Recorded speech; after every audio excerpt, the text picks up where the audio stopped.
فرائض ان چیزوں میں کوئی بات سمجھ میں نہ آئے، بھی کوئی دیر میں سوال آ جاتا ہے یا کوئی آج کل لوگ ایسی بات کر دیتے ہیں، فوراً اپنے قلب کی حفاظت کرے صاف اور کہے کہ بھئی ہمیں اس کا علم نہیں ہے لیکن اس کا جواب ضرور موجود ہے، لیکن ہمیں علم نہیں ہے، ہمیں علم نہیں ہے، اپنی طرف فوراً جہالت کی نسبت کرے، یہ نہ کہ یہ واقعی کسی نے نہیں اس کا جواب دیا جی، ایسے لوگ، ایسا کچھ نہیں ہے۔ اب اگر یہ بادل ہوں اور سورج نہیں ہے تو اس کا مطلب نہیں کہ سورج نہیں ہے، سورج ہے، بس بادل ہٹ جائیں گے تو وہ نکل آئے گا،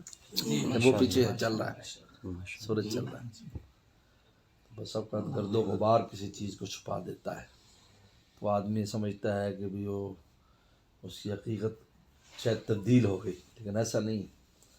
اللہ تعالیٰ نے فرمایا کہ ہمارے جو اصول ہیں لن تجد لسنت اللہ تبدیلا، اللہ تعالیٰ کی سنت کبھی تبدیل نہیں ہوگی، دنیا ادھر سے ادھر ہو جائے، ان کا جو نظام ہے قطعاً بدلنے والا نہیں، خیر شر کا جو متعین کر دے کبھی تبدیل نہیں ہوگا، لیکن عارضی طور پر ایک چیز چھپ جاتی ہے تو آدمی سمجھتا ہے کہ بھی وہ چیز شاید اس کا وجود ختم ہو گیا، لیکن ایسا نہیں، وہ پھر ظاہر ہو جاتا ہے اپنے ٹائم پر۔ اس لیے قرآن مجید نے حق اور باطل کی مثال یہ دی، حق کو پانی قرار دیا ہے، باطل کو پتے، گرد و غبار اور جھاگ قرار دیا ہے، جب اس کے اوپر چھا جاتا ہے تو حق نیچے چھپ جاتا ہے، لیکن جب تیز ہوا چلتی ہے، دھوپ نکلتی ہے تو پتے وغیرہ ہٹ جاتے ہیں، وہ اوپر سے اس کے جب وہ سب کچھ ہٹ جاتا ہے تو وہ پانی پھر باہر آ جاتا ہے۔ پانی کا وجود کسی وقت بھی ختم ہونے والا نہیں، یہ نہیں کہ پانی ختم ہو، ایسا نہیں ہے، پانی کے اوپر چیزیں آ کر اس کے وجود چھپا، جس طرح بادل نے سورج کو چھپایا ہوا ہے، لیکن جو ہی ہوا چلے گی اور بادلوں کی وہ سورج کی تپش سے ہی اس کا پانی اڑ جائے گا تو باہر نکل آئے گا۔ حق اور باطل کی مثال یہ تھی۔ ایسا کبھی ایسا زمانہ آ جاتا ہے کہ آدمی کو ایسا لگتا ہے کہ بس اب تو حق ختم ہو گیا، لیکن ایسا نہیں ہے، حق کی وجہ سے تو دنیا قائم ہے، اگر وہی ختم ہو جائے تو دنیا ختم ہو گئی، لیکن دنیا قائم ہے، دلیل ہے کہ وہ پلر موجود ہے بلڈنگ کا، ماشاء اللہ، جس پر قائم ہے، وہ مجھے اور آپ کو نظر نہیں آ رہا ہے، وہ اور بات ہے، لیکن وہ نہ ہوتا تو اوپر کی بلڈنگ گرتی نا، اب یہ پلر نہیں ہے جس کے، اس کا مطلب ہے بلڈنگ گرنی چاہیے، جب کھڑی اس کا مطلب ہے سے، لیکن مجھے اور آپ کو نظر نہیں آ رہا ہے، تو حق پر ہی دنیا قائم ہے، جب یہ مٹا دیا یا حق ختم ہو جائے گا یا وقت اس کا آ جائے گا بھی اب اس کو ختم کرتے، دنیا کائنات ختم ہو جائے گی، کیونکہ حق ہی حقیقت سے، حقیقت کسی شے کی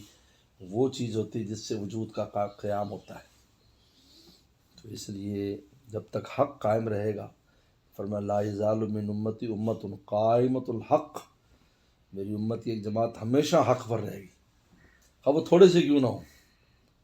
کبھی ایسا بھی ہوا ہے کہ تھوڑے قلیل تھے، لیکن وہ قلیل بھی ایک پلر تھے جس پر کائنات قائم تھی، بعد میں پھر پھیل گئے وہ، دوبارہ پھیل گئے۔ آپ تاریخ میں اٹھا لیں، تاتاریوں کے بارے میں تاریخ میں لکھا ہے کہ تاتاری بخارا سے چلے اور مٹاتے مٹاتے جو ہے نا مسلمانوں کو شام تک چلے گئے، کہاں شام ہے، اب دیکھو جب شام گئے تو وہاں ان کی بریک لگی، جب بریک لگی تو پھر وہاں سے دین واپس چلا اور بیچ میں تتاریوں کو بھی لپیٹتا ہوا پھر بخارا تک پھر چلا گیا، وہ تتاری بھی مسلمان ہو گیا اور وہ بھی سب ایمان لے اور سب کو پھر دوبارہ قبضہ کر اور 900 لوگ کہہ رہے تھے کہ بھئی اب تو لگتا ہے اسلام ختم ہو گیا، لیکن نہیں، شام پر رکا، پھر شام سے پھر واپس چلا، وہی تتاری جو مخالف تھے اور وہ وہی دین اسلام کے دائی بن گئے، اسلام نے انہیں پر ہی قبضہ کر لیا، ایسے عجیب عجیب واقعات جانی آتے ہیں کہ حیران ہوتا ہے، ایسی ایسی کرامات ظاہر کی ہیں اللہ تعالیٰ نے، ایسی کرامات کہ جب یہ دین کی طرف راغب ہوئے تو اس وقت عیسائیوں نے ان پر محنت کی، تتاریوں پر، کیونکہ یہ تو بے دین قسم کے لوگ تھے، مشرک تھے، یہ لوگ ارواح پر یقین رکھتے تھے، تو جب انہوں نے کہا کہ میں کچھ دین سیکھنا یا دین، کیونکہ مسلمانوں کے ساتھ اٹھنے بیٹھنے لگ گئے ہوئے تو مسلمان جو بھی تھے جیسے تھے جو عبادت کرتے تھے وہ، تو انہوں نے عیسائیوں نے پھر ان پر قبضہ کرنے کی کوشش کی، اور یہاں تک کہ جو اس وقت بادشاہ تھا کوئی اس پر قریب تھا کہ وہ عیسائی ہو جائے۔ تو جب یہ بات ہوئی تو ایک عالم تھے کس جگہ کے، انہوں نے بیان میں، جمعے کے بیان میں بادشاہ کے بارے میں کہا، تاتاریوں کے بارے میں تو عام سپاہی کے بارے میں بات نہیں کر سکتا، تو بادشاہ کی فوراً گرفتاری ہو گئی۔ تو اس نے کہا کہ یہ جو ہے نا جی یہ دین اصل میں ہمارا حق ہے، یہ عیسائیوں کا دین جو ہے نا یہ صحیح نہیں ہے، اگر آپ نے دین لانا ہے یہ کیا دلیل ہے؟ ان کا ہم دونوں آگ میں گھسا دو، ہمیں آگ میں گھسا دو۔ تو انہوں نے، وہ تو آرڈر دیتے تھے، آگ جلا دی۔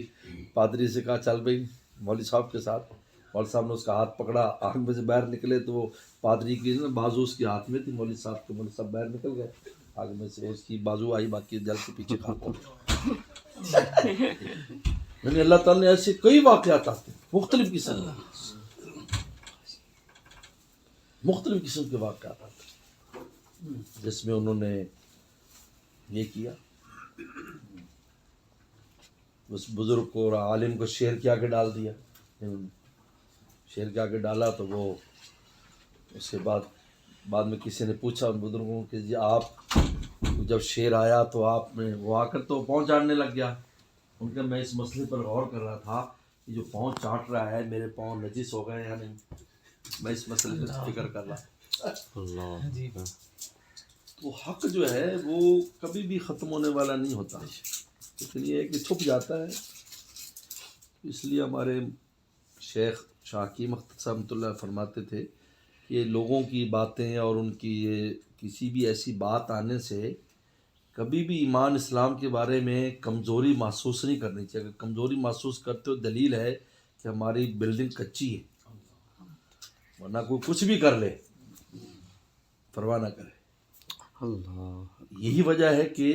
حضرات صحابہ اکرام پیغمبر اسلام کی موجودگی میں احد میں شکست، خود رسول اللہ بھی زخمی ہوئے، لیکن کیا صحابہ نے رسول اللہ کو چھوڑ دیا کہ یار اللہ کا نبی ہے اور شکست کھا گئے؟ نہیں، اللہ فرمایا کہ تم نے سچائی کے ساتھ رہنا ہے، تم نے یہ نہیں دیکھنا کہ دنیاوی طور پر کیا ہے، تم نہیں دیکھنا کہ دنیاوی طور پر کیا ہے۔ اس لیے لکھا ہے اللہ علی قاری نے اس واقعے کے تحت غزوہ احد کے،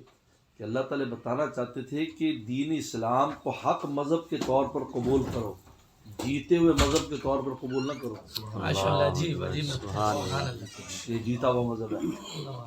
جس طرح لوگ کہتے ہیں فلانی پارٹی جیتنے سب اس کو ووٹ دینا شروع کر دیتے ہیں، جی ہم بھی ووٹ دیا ہے۔ جیتے مذہب کے طور پر قبول نہ کرو، حق مذہب کے طور پہ، حق کا سچ ہے،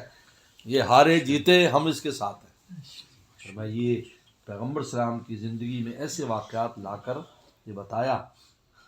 کہ حق والے جو ہیں ان کو حق کے ساتھ رہنا ہے، انہوں نے دیکھنا کہ ہمیں اس میں فائدہ ہو رہا ہے یا نقصان۔ اگر فائدہ ہی فائدہ ہو، نقصان نہ ہو تو امتحان ہی ختم ہو جائے،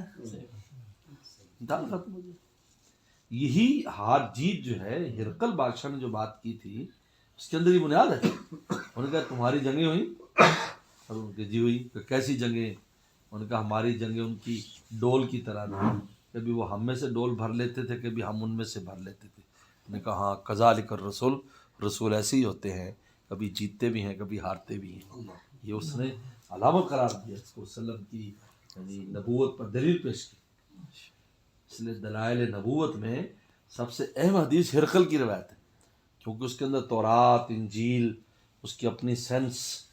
یہ ساری شامل کر کے اس نے رسول اللہ کی رسالت پر دلائل پیش کی اور سوال کی اور جواب، تو ان میں سے یہ ایک اہم چیز ہے۔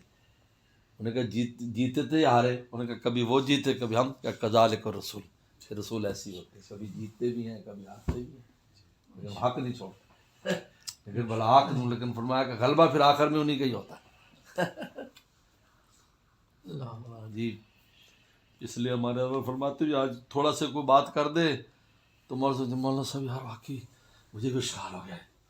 میں کہ کیا تمہارا یہ ایمان ہے بھائی؟ چاہے کسی نے اشکال کر دے تو تم بھاگے پھرتے ہو، اتنا کمزور بلڈنگ تھی، کسی نے دھکا لگایا تو ہلنی شروع کر دی، اس نے زلزلے سے بھی نہیں ہلنی چاہیے، ایمان اتنی کمزوری۔ چمن کا رنگ تو نے سراسر خزاں بدلا، ہاں نہ ہم نے شاخ گل چھوڑی نہ ہم نے آشیاں واہ واہ سبحان ہم تو اسی شاخ پر اسی آشیے پہ رکھے۔ ماشاء اللہ ماشاء اللہ۔ تو آج یہ میں اس پر بہت تنبیہ کرتا ہوں اور بہت عام، تو الحمدللہ یہ سوشل میڈیا سے لوگ اب متاثر ہونا ختم کر دیں، ان کا یہ بات ذہن میں رکھو بس، یہ جو بات کر رہے ہیں یہ ایک گرد و غبار اڑا رہے ہیں، لیکن اس کے پیچھے جو حسن ہے اسلام اور ایمان کا وہ وقتی طور پر چھپ تو گیا ہے لیکن ختم نہیں ہوا، جب گرد و غبار چھٹے گا تو واضح ہو جائے گا۔ ماشاء اللہ۔ یہ نہ سمجھو کہ جی یہ ایسی سوال ہے یا ایسی بات ہے کہ جس کا کوئی جواب ہی نہیں ہے، ایسا کچھ نہیں ہے،